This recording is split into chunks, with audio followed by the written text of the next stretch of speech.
The Detroit Lions are experiencing a ton of changes this offseason, whether it be the coaching staff, whether it be offensively or defensively. There's a lot of things that will look different about this team in 2025, and the changes are just going to keep on coming. As in just over a month, the Detroit Lions will face free agency. They will have to make choices about what players to retain, what players to let walk, and what outside sources that they want to bring in order to improve the roster and keep them at Super Bowl relevant. And today, we're not going to take a look at the outside free agents. We don't know what teams are going to re-sign their players. We don't know what teams and what players are going to be where come March 12th, but we can talk about the players that are on the Detroit Lions roster, the players that are already in Allen Park, already potentially discussing their salaries for next season, and talk about the players that the Lions should keep and sign internally to remain relevant on both offense and defense. And today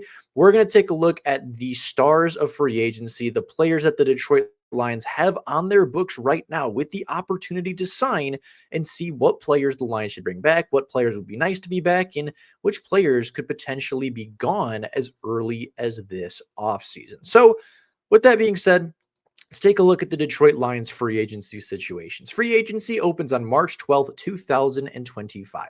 The Detroit Lions have the ninth most cap space in the NFL with $46 million to spend. And of those $46 million, the Lions have 33 possible free agents, only four of them playing over 50% of the snaps, and only four of them being actual starters within the Lions organization. Now, taking a look at the players that are under contract, there are quite a few. Jared Goff is under contract. Both Montgomery and Jahmyr Gibbs are under contract. St. Brown, Jameson Williams, and four of the five starting offensive linemen will be under contract going into next season. On the defensive side of the ball, four of your top five defensive linemen are under contract with Aiden Hutchinson, Reader, McNeil, and Zadarius Smith. Four of your five linebackers are under contract, with Derek Barnes being the only one who is not. In the secondary, you do have more cornerbacks on the chopping block, but Terrion Arnold and Amik Robertson are still well within their contract periods, as well as your top two safeties. Kirby Joseph and Brian Branch will both be returning without question next season, who will both be looking for contract extensions as early as next offseason. So regardless of what the Detroit Lions do in free agency, a majority of their core and a majority of their star power will be remaining on the team and within the franchise. But there are a couple of players that do need to be moved on from, and there are a couple of players that do need to be brought back. I've separated them into a couple of different tiers, from starters to role players to backups. And for the Detroit Lions, I would say there's really 3 to 4 real starters within this group. Kevin Zeitler, the starting right guard from a season ago, played at a Pro Bowl level, and at 35 years old, played one of the best seasons statistically of his NFL career. Now, it's already been rumored that Dan Campbell and Brad Holmes have had contract talks and have been negotiating with Kevin Zeitler already this offseason. And I do think bringing him back would be a massive help for the Detroit Lions offensive line. But we'll talk about, bringing players back in a little bit. Carlton Davis, I think, is a massive piece of what the Detroit Lions want to build on defense. They traded a third-round pick to the Tampa Bay Buccaneers just an offseason ago to bring him in. He'll be quite expensive, probably in that 11 to $14 million range as far as cornerbacks go. And despite not playing every single game this year, in the games that he did play, he was fantastic. He was physical. He was, impress man corner at the line of scrimmage, which is exactly what the Detroit Lions needed. He brought a level of physicality that Cam Sutton never brought, that Jerry Jacobs never brought, that Kendall Vildor could never bring, that all of these different cornerbacks that the Lions have had have failed to bring to their defense. Carlton Davis brings that identity. He brings that physicality, and I do think he should be a top priority free agent as well. Tim Patrick, the wide receiver 3, I still very much consider a starter. Played 56% of the offensive snaps a season ago. He was good. He was reliable. He was a big play threat. He made several big key plays in multiple games this season and was the successor to Josh Reynolds. He was the security blanket. He was the big guy. He was the 6'3" wide receiver that you could trust to come down with the football when it mattered most. And then, of course, you have Derek Barnes, the star outside linebacker, a fourth-round selection from Brad Holmes' very first draft class. Got hurt last year, right? Tore his knee or tore a ligament in his knee.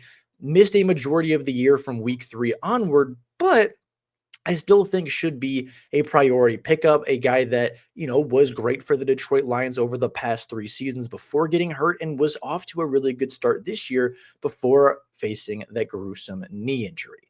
As far as role players go, there are quite a few more. Of course, Levi Onwuzurike was a rotational pass rusher, actually ended up playing over 50% of defensive snaps due to the injuries that the Lions faced up front. Dan Skipper is not a starting offensive lineman, but he is the number 6 offensive lineman. They put him in at tight end. They'll put him in at wide receiver. They'll bring him in as an extra blocker quite frequently, and he is quite good at that role. He is a good 6th offensive lineman. I would imagine the Lions would like to bring back.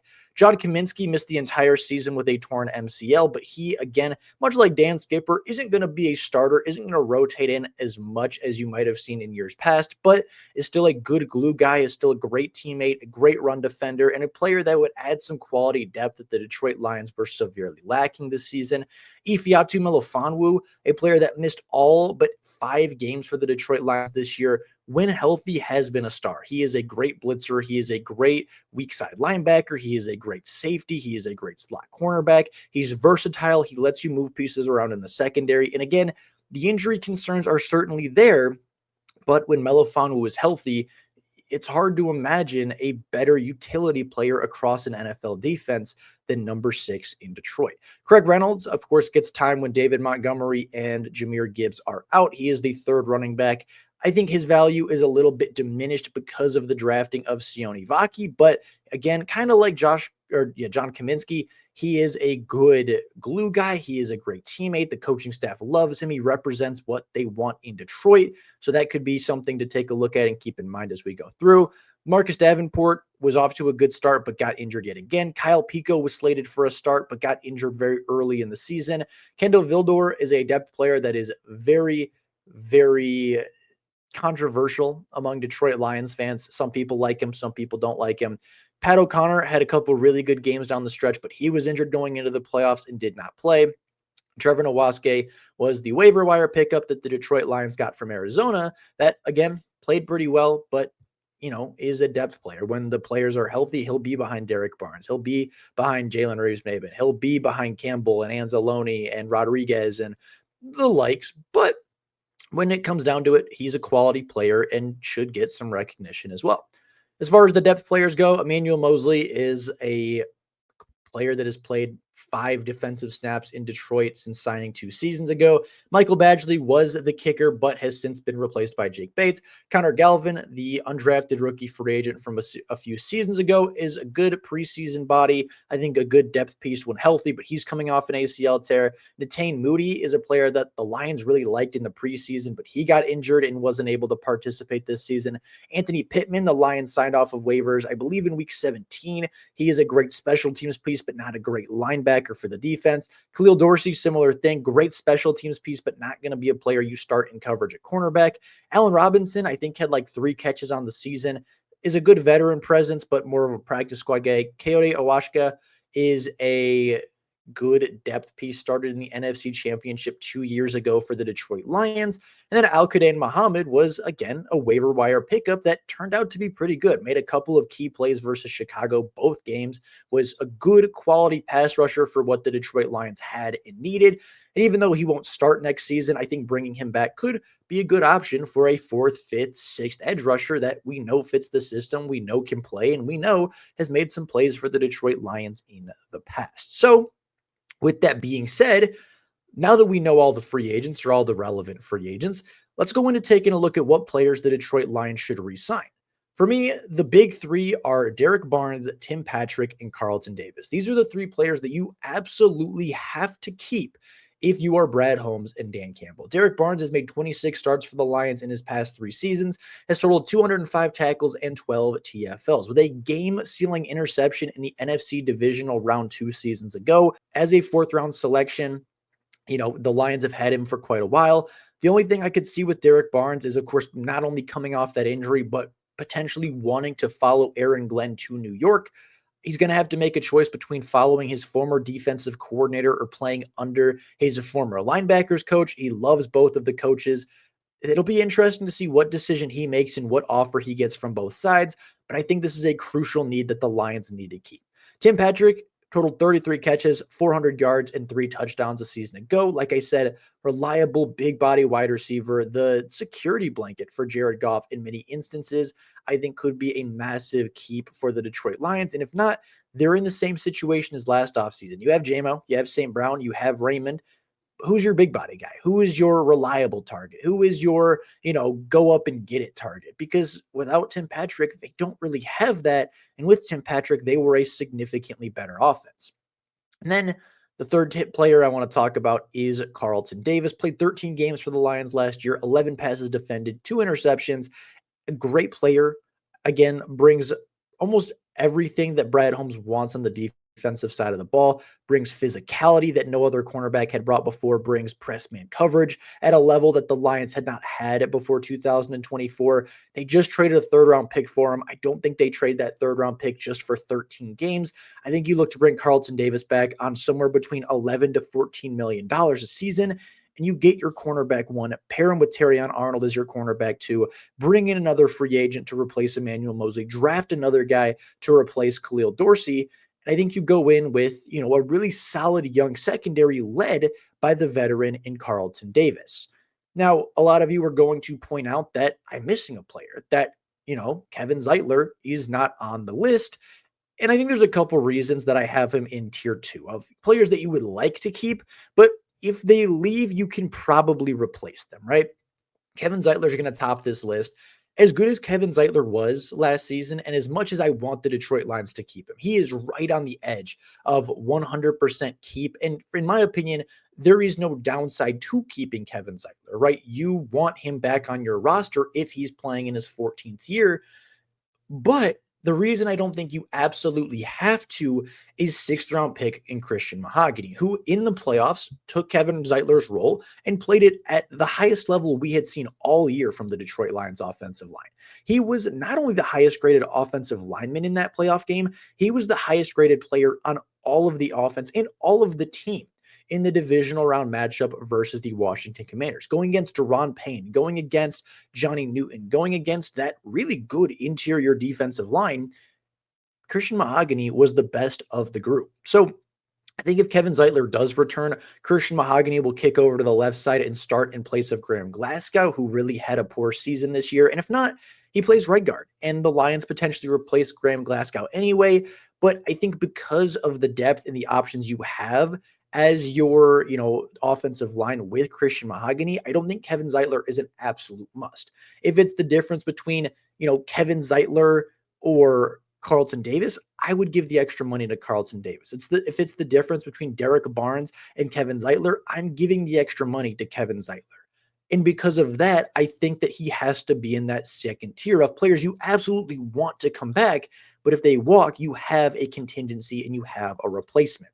Dan Skipper, the 6th offensive lineman, is a great piece in Detroit, has been here for many, many years. I would love to see him return. But again, if he's out, you can find a backup tackle. Giovanni Manu can take that role, right? The backup tackles can do what Dan Skipper does. And I don't think there's anything too irreplaceable about Dan Skipper other than he's just a fan favorite, and the fans absolutely love to have him, as do the coaches. Levi Onwuzurike will go back to being a depth option this season, but played over 55% of the snaps. I thought was impactful in a lot of the roles that he was given. With Aleem McNeil, with, DJ Reader, with potentially Broderick Martin taking a step forward. If you bring back Kyle Pico or Pat O'Connor, those guys are going to take reps from him. If you draft a player, that guy's going to take reps from Levi. The 2nd-round pick from Washington could be really good, could absolutely return and be impactful, but at the end of the day, there's going to be a lot of competition at defensive tackle, and I don't think you re-sign all 3 of the options, all 4 if you include John Kaminsky, but I do think you return 1, if not 2 or 3 of these players, and Levi will certainly be within the conversation. John Kaminsky, the glue guy, had, I believe, 4 sacks 2 seasons ago, and then last season, when he was healthy, had 2 sacks. He was pretty good. He's a glue guy. He's a run defender. He's kind of like what Josh Pascal has been for the Detroit Lions, a good run defender, eats up double teams, can collapse the pocket with power, but isn't super bendy. Again, you could bring him back for sure, but you're going to have Zadarius Smith. You're going to have Aiden Hutchinson. You're going to potentially have, a drafted player. You could bring back Muhammad. You could bring back a couple other guys. You could go out and sign a player to do what John Kaminsky does. but I think he'll be relatively cheap. I think he'll want to come back to Detroit for $2-3 million a season. And for that price, I'm absolutely bringing Kaminsky back on the roster. Ifeatu Melifonwu, I think, is a little more irreplaceable than, say, Skipper or, Levi or Kaminsky. But again, for a player that has missed a significant amount of time in his NFL career, it's not hard to see why the Lions might move on from him. He's a great safety. He's a great blitzer. He's got good ball skills. He's got good instincts. He's a quality player. But if the Lions bring in a third safety who's going to be more healthy and more available, they might, value that over the versatility that Ifeatu Melifonwu brings. Kyle Pico was slated to be a starter this year or a rotational player. He got hurt early. I think if the Lions can bring him back, they'll do it.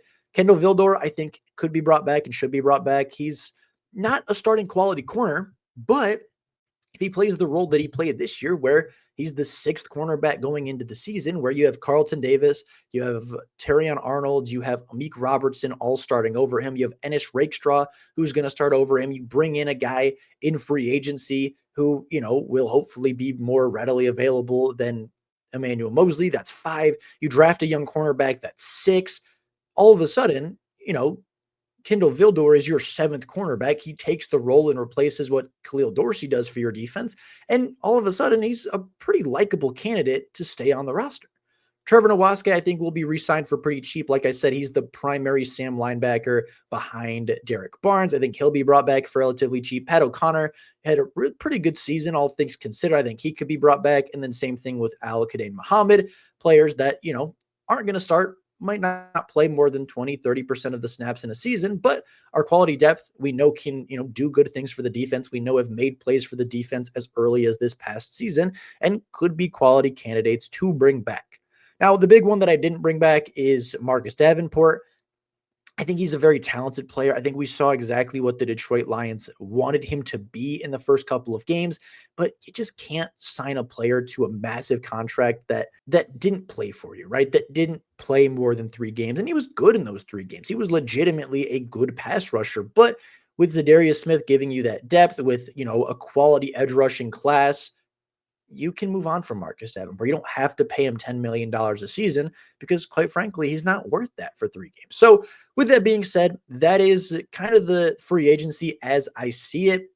I could see the Detroit Lions bringing back a majority of their guys. Unlike most off seasons, Dan Campbell and Brad Holmes could go into this offseason with very few needs to fill. If they re-sign Carlton Davis, they re-sign Kevin Zeitler, and they re-sign Tim Patrick and Derek Barnes, those are your 4 starters, right? That pretty much solidifies all 22 starters on each side of the ball. So you go into free agency, you go into the draft with, let's take best player available. Let's get some quality depth. Let's, get this player who might not be a need, but would certainly be a fun player to have, right? I think it opens up a lot more to just bring in good football players, not having to spend cash on needs. And I think it'll be a good offseason for the Detroit Lions. We'll talk a lot more about these free agents as we get closer to free agency, but wanted to get a sneak peek, wanted to get in and just take a look at the players that need to be re-signed and what players could potentially be returning. So with that being said, thank you all so much for watching. Let me know down in the comments below who your priority free agents are, your top 2, top 3, top 4 players that you want to bring back. What's a sleeper player that you really want to see the Detroit Lions return to, even if he's not a primary candidate for a starting position? Those backup players are important. So let me know down in the comments below what players you want to see back the most. But with all that being said, that's all I got for you guys right now. Thank you all so very much for watching. And until next time, and as always, go Lions.